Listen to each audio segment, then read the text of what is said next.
Hey guys, welcome back.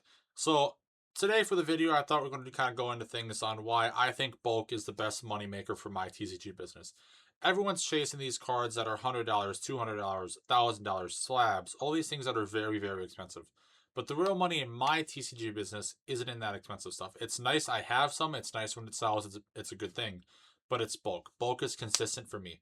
Thousands and thousands of cards that most people overlook, put in a box, they forget about, they throw them away. They don't care about them. So when people think about making money in the TCG business, they imagine pulling a Charizard or Pikachu, whoever it may be. In Magic, pull a limited edition, numbered. Like that's what people think about when they think about making money. And as far as getting your money back out of a pack, you'd be correct. That's how you make your money. But as a reseller and running a business, that's not the best way to do it, in my opinion. Or finding a big crazy collection with all these big hitters, that's nice, but that's not necessarily consistent. You don't find that every day. You can find bulk every day, but finding these collections like that and buying them at a price where you can make money, that's not an everyday thing. And if it is for you, that's great, but for me, that's not. It just doesn't happen every day. For Cardborn, bulk has become the foundation of my business. That's what built my business and has got me to where I am now. Now, not all bulk is created equal. I mainly work with Pokemon, Magic, Yu-Gi-Oh, and One Piece. Now, One Piece is harder to get. I'm trying to get into Dragon Ball, but that's not as easy to find. Pokemon, Magic, and Yu-Gi-Oh are my main three. Yu-Gi-Oh is the easiest to get. Magic's pretty easy. Pokemon, depending on the week. So when you can buy it, buy a lot of it. The biggest advantage going into that is the supply. So kind of like we touched on, Magic bulk is around me very easy to find. There's a lot of game stores that don't care for it, and I have relationships with them to be able to buy basically as much as I want whenever I want. About 10,000 a week for most of these shops. Pokemon a little bit harder, but people have them sitting everywhere. Closets, garages, basements. It's everywhere. People don't really care about especially common cards. Like now you get into Pokemon Hollows, Reverse Hollows, people kind of know to put those aside. But common cards for Pokemon you can find consistently. Hollows a little bit more difficult, but Magic you can find a lot of good cards in Magic Bulk, and you can find Magic Bulk pretty easy. Magic Bulk generally isn't picked down as clean as Pokemon. I've pulled more expensive cards out of Magic and Yu-Gi-Oh than I have out of Pokemon. Yu-Gi-Oh, I find 10, 15, $20 cards all the time out of just bulk. That because no one goes through it. People just let it sit there and that's what they don't care. So the difference between some of the bulk, we're going to be mostly talking about Pokemon and Magic. We can touch on Yu-Gi-Oh a little bit, but the big bulk that you're going to come across is Pokemon and Magic. So Pokemon bulk, it's depending on your area, it can be easier to buy, but it's more expensive from what I've learned in my area. I'm normally buying normal cart bulk Pokemon at around $15 per thousand. Sometimes 20 depending on if it's older. There's a lot of it, but there's also a lot of Facebook groups that in other discords where people are buying it and they're paying heavy for it because they can afford to. And they have great ways to move it, so that's a little bit harder to get, but still out there. Now the downside of that is modern Pokemon, common and uncommon cards, the value isn't really there. Now, if you have a floor price, that doesn't matter. But if you're selling on TCG Player, a lot of the cards in Modern are not worth it. Now, you have cards that do spike, like trainers. There's an Arvin from base set, Scarlet and Violet, Obsidian Flames, Dunsparce from Journey Together, that's spiking a lot. There's stuff like that. So, kind of to touch back on it, Pokemon, where it shines, huge supply. People love Pokemon, so it's a pretty fast turnover. For me, it's more Magic, but you can also sell lots of just cute cards or Snorlax, Pikachu, Mewtwo, Charizard. Like you can make lots custom that sell, and those sell pretty good. People always are going to master set. People always want. They're going to have them a couple common cards that they can't find, and they're just going to come and buy them all. One big thing for me is variation listings. Now they don't do the best for me, but when people come and say, "Hey, they are correcting Prismatic," and you have one listing that has every reverse hollow and then one with every hollow, That makes it super easy for them to go through, hey, I need this, this, this, and this for my master set. Boom. You just got a 10 card order. You paid $1 for them 20 cards. You sell them 10 cards for $20. Whatever it may be. You just made way more profit than you would on a high-end card. A high-end card you buy for 70, you flip it for 100, 120, 130% market price. Yeah, you can make money, but it's going to sit there, especially if you're charging a higher value on it. Magic is my personal bread and butter. Around here, it's more variable, and you find a lot of good hits in Magic bulk. Now, around me, people do generally pick it more. People are kind of more aware, but when I get it from the local game shops, it's pretty good bulk for the most part. The other nice thing about Magic, Pokemon people collect, Magic people play. Magic players don't necessarily care about conditioning. Now, that being said, you can't sell a near mint card for, MP or damage. You want to be honest with what you're selling. But people, they're not as picky about it. People will buy an MP card for Magic because they're going to put it in a sleeve, put it in a Dragon Shield, put it in their deck, and they're going to play with it. It's going to get shuffled. It's going to get played. They don't necessarily care. Especially if the front looks good, but the back's a little messed up, they don't care. Pokemon's easier to sort depending on if you're a TCG player. Sour, Pokemon is a little easier to sort. Magic, there's so many sets.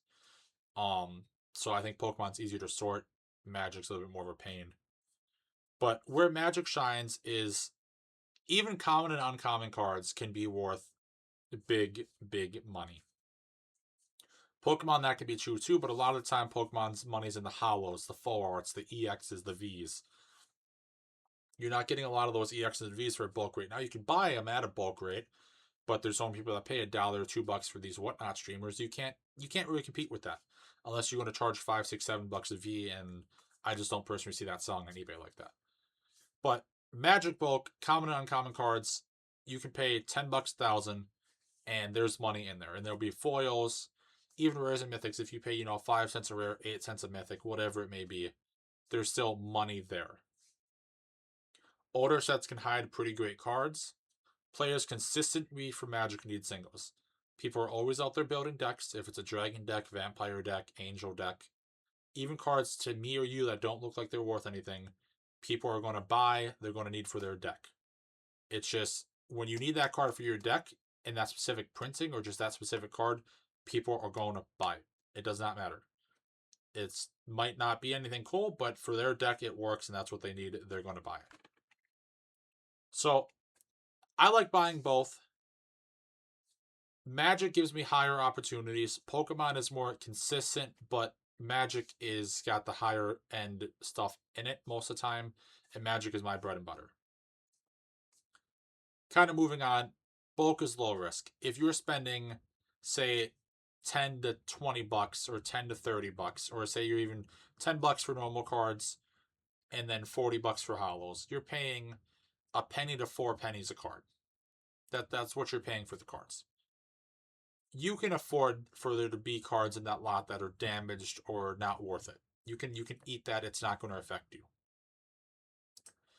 If you buy Magic bulk, for instance, say $10 per 1,000, your floor price is $2. You're making about 50 cents a card. You do 21 card orders. You paid for that 1,000 cards already, and that's assuming that it's 1 card orders. Now, if you get 1 order with 5 or 6 cards, that paid for 1,000 cards. The rest of them cards are pure profit at that point. So you can, even in a 1,000 card lot, you're not going to lose money. Now, going into that, there's multiple ways to sell bulk. It's not just list the singles. You can sell singles, or you can build playsets. Card Uploader, TCG Automate, these platforms have ways to build playsets. TCG Automate now has a new way to build bundles, which I am a big fan of and I want to start doing. But you can do playsets, bundles, themed lots. You can sell complete sets. People will go out there and sell complete sets of 1/5/1 commons, reverse hollows, whatever it may be. They go on TCG Player, they pick it out on Direct for $60 and they'll put it up for double, triple on eBay. You can do that. And then, or you can do, some people do mystery packs. I'm not a big fan of that because eBay, you got to be very careful with that. And I'd rather people know exactly what they're getting. You can also pick your bulk and then sell your bulk on eBay for more than you paid for it. Now, if you do that, you got to make sure you're completely honest with what they're getting. If they're getting 3,000 magic cards and there's going to be duplicates and it's mostly common and uncommon, make sure you tell them that because you don't want that being returned or the negative review. So be honest with that. You can sell the bulk to other stores or find a bulk buyer. I would recommend finding a bulk buyer because then you're guaranteed to make money. So Magic, I buy for $10 per thousand for common and uncommon. I have a guy who buys them for 20 bucks per thousand. So I'll pick through what I want, and generally I list almost all the cards. But if I don't, I can sell it to him. He's more than happy. I just doubled my money right then and there. So it's, for me, I can't really lose. There's no way I lose on the bulk. And then also, if you're doing bulk, you can make people happy. You throw in a card for free. A lot of people, if you throw in Pokemon, you throw in a cute card or a cute holo, for free, they'll get a message and they'll message you and say thank you, and you'll get a good review out of that. And I mean, it costs you a couple pennies, it maybe even a penny. So why wouldn't you? It keeps inventory moving. So when you get up into the higher echelons with listings, and I'm not there myself, I'm at about 26,000. You have so many listings, something's always going to sell, something's always going to move. Now, if you only have, say a $300 budget to start a business, and you go buy 300 bucks in singles for Pokemon, you're not going to have a lot of cards. You're going to have to wait for those to sell, and it gets antsy. For bulk, you have thousands and thousands and thousands of cards for that. Bulk also goes with collectors. It's not just about the biggest card, and then people will come back to you, especially in Magic or Yu-Gi-Oh! One Piece. You can build yourself out. You can have all these staples for Commander or Standard or whatever format these people play. If they come to your shop and they see, hey, this guy's got 15,000 Magic singles for a reasonable price, he's got what I need, he ships on time, they come safely, he throws in a couple freebies, that customer is going to come back to you. You just got a customer for life. And that is something big. If you can keep repeat buyers, that is one of the best statistics on eBay, to know if people are coming back to buy from you. And those people you want to keep happy, those people that are going to come in week after week, month after month, and keep on buying. Now, bulk isn't perfect. It's depending on how you do things. Me, I've listed almost everything. Now I have so many listings, I'm more picky with what I list for duplicates, and I kind of fine pick it now. But so you gotta, if you're on TCG Player, you gotta sort it. You have to sort it on eBay too, but eBay is a lot easier with the scanner and the chaos sort. I mean, you can scan, list, and put 1,000 cards in your inventory in an hour, maybe hour and a half. Organizing, that's another big one on TCG Player. You gotta organize them, set, alphabet. It's a pain. The main downside for me is space. You can kind of see behind me, that table behind me with all them numbers. That's how I was first organizing my inventory. That shelf behind me over there, that's just a whole bunch of bulk that I have just sitting there that I got to go through, Pokemon, Magics, and One Piece. It's not instant money. You got to understand that bulk, you're making minimum 50 cents an order for something you paid a penny for. That's very good money, but it's not instantaneous hundreds of dollars or thousands of dollars. It takes time to build up, but once it gets going, it gets going. It's consistent sales. You can wake up to it. You know it's going to be there. It's not easy. It takes work. A lot of people underestimate how much time it takes to go through bulk, list the bulk, sort the bulk, and do it. You have to have systems that are efficient. And I'm not perfect myself. I'm still learning, and I'm getting more efficient systems. You got to make sure that when you're doing the bulk, you're organizing in a way that you can find that card. And not only find that card, but now, hey, you have 20,000 listings. You got to be able to find that card in a timely manner. You get 40 orders. You don't want to spend 4 or 5 hours finding cards. You want to find them quickly, pack them quickly and efficiently and safely, slap a label on it, and send it out to the buyer. one big thing for, eBay. You need a thermal label just for the eBay standard envelope. But on TCG Player, if you're handwriting everything, I liked getting the window envelopes and printing the invoice when I was a TCG Player reseller, and I would fold it, and I made a video on how I pack orders. So where the address would put right in that little spot in the envelope, the clear plastic where you can see where it's going. And then I had a stamp with my address that I stamped every order so I wouldn't have to write my address on 50 envelopes a day. It just little things like that. How can you make it efficient and better for your business without cutting quantity or quality or anything like that? You want to be efficient, but you still want the buyers to get their cards safely and in the condition they buy them. If an order gets damaged in transit, that's more than likely on you. Everyone knows that the post office, UPS, FedEx, they're not nice with them packages. You know that. You've got a package that's been damaged. No one wants a card that's, near mint to get bent in half on the way. And you can easily prevent that. So making sure you have efficient systems is big. And I'll go over some of my systems where I was and where I am now. Like, for example, them boxes behind me, that's how I was first doing my bulk, and then I bought the actual big 5,000 boxes with the dividers, and I'll have all that stuff linked below, all the stuff that I personally use. That worked great for when I had a couple hundred cards or a couple thousand listings. Now it doesn't work, and I got to move them to other boxes. So when people ask me what makes the most money in my business, my answer is bulk. It's the volume, it's the consistency, and people don't think it makes a lot of money, but when you get them 10, 20, 30 card orders or more, people will come by. The people that come by, oh, hey, they just come through your shop and they buy cute cards for them for Pokemon, whatever they think is cute. Or people in Magic who buy all the retro frame cards, or all of these basic lands, or all these tokens, or whatever it may be. That, you get a 30 card order for $2 a card, you pay 13% in fees, and then you have to slap a label on it. I mean, you're still walking away with 30, 40 bucks off of something you paid $1 for after shipping supplies, maybe $2.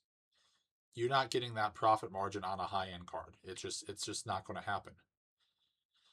So if you want to follow the real journey of building a TCG business from the ground up, like, comment, and subscribe to Cardborn. I'll be sharing my sales, my bulk buys. I have some bulk lots I'm going to be picking up this week. I got a nice vintage lot I'm going to be picking up, so I'm going to be kind of documenting that, what I'm paying, what I'm going to list everything for, and that's how I'm going to go make a nice long video on how I'm going to list it, the whole process of listing it, and all that stuff. But this is my journey of learning along the way of what I'm personally doing and my goals and my plans. I'm by no means perfect. I'm still learning myself, but we're getting better every day. That's the main thing. So yeah, if you guys like the videos, if you could please like, comment, and subscribe. And then yeah, if you guys have anything you'd like to see next, please let me know. But I think that's about what I want to talk about today is just bulk. Do not underestimate it. It is worth your time. So here's just an example of just orders I packed up. These were just the bulk orders for just Magic, not even Pokemon. It's about 15 envelopes just for Magic today. About 50 cards total. Just for Magic. Not even for Pokemon or Yu-Gi-Oh! And do not underestimate the other TCGs. Pokemon and Magic are massive. Do not underestimate Yu-Gi-Oh! One Piece. Lorcana's making a comeback. Dragon Ball Z. Do not underestimate these things. You can send out more in them than you can Pokemon. Everyone sells Pokemon. Not a lot of people sell these other TCGs. Get into it. You can find the bulk getting into it before other people do. But that's it for me, guys. Have a great day, and I'll see you guys tomorrow.